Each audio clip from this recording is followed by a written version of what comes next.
Redwood Middle School in Napa, California looks a lot like every other middle school in the country, except for one extraordinary classroom disguised as a spacecraft.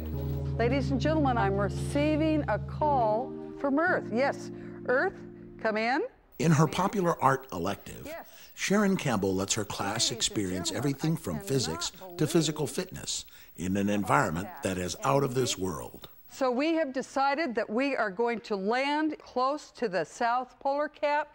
When I did my master's program, I did it in classroom environments, and I meant the physical environments, because I believe a classroom's the largest tool you have to teach. The color of an environment is extremely important, and I chose the colors of blue and purple because it's very relaxing. All of our classrooms are beige. What kid or what adult ever wanted to live in a beige world? Temperatures will range between 70 degrees and negative 230, yes.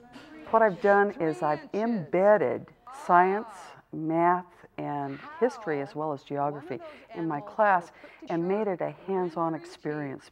Anyone find proof of manufacturing? So those kinetic learners that we have, those that are having difficulty in the other classes, they get to actually touch and feel, manipulate, analyze, and build in this class. You find proof of an herbivore? This one, because it doesn't have that sharp teeth. They're not that sharp. They can use the information they got in theory in their other classes and actually put it into a real life experience in this class.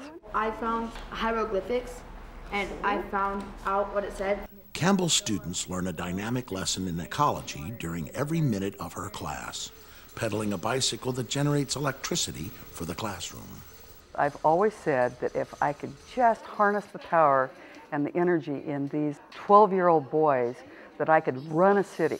Well, we built a kid power bike. With more than $14,000 of her own money, Campbell and her husband connected a wind turbine to a set of batteries to create a mini plant that generates power and passion.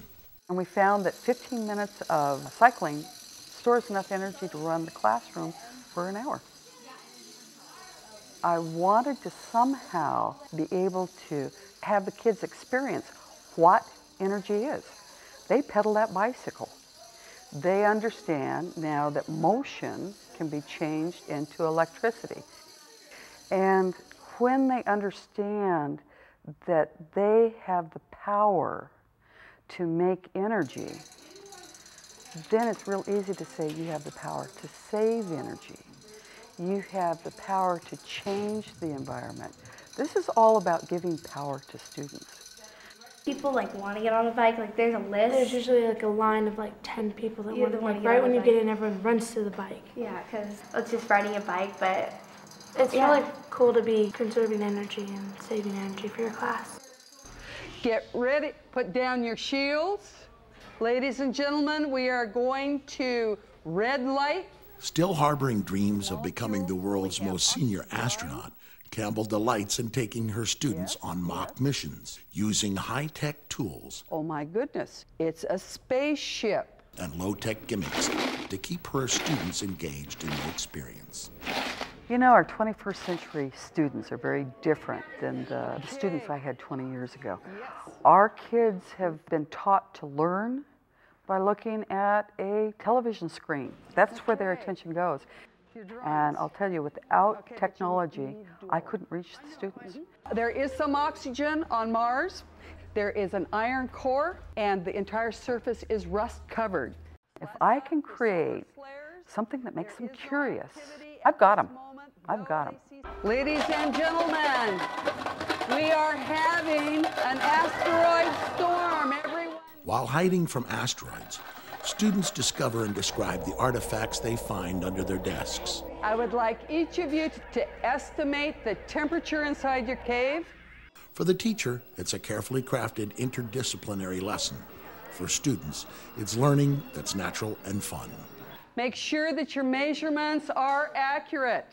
The students understand that what you learn in your math class has applications in your science class, and what you learn in your science class definitely has applications in your art class, your language class, your mathematics class. solid? And I have the time to make those kinds of tie-ins. So I've been given a gift by the school district to be able to do this. Satellite one, satellite one. Ladies and gentlemen, we have a window of opportunity. All clear, everyone come back. Watch your eyes. Okay. For more information on what works in public education, go to edutopia.org.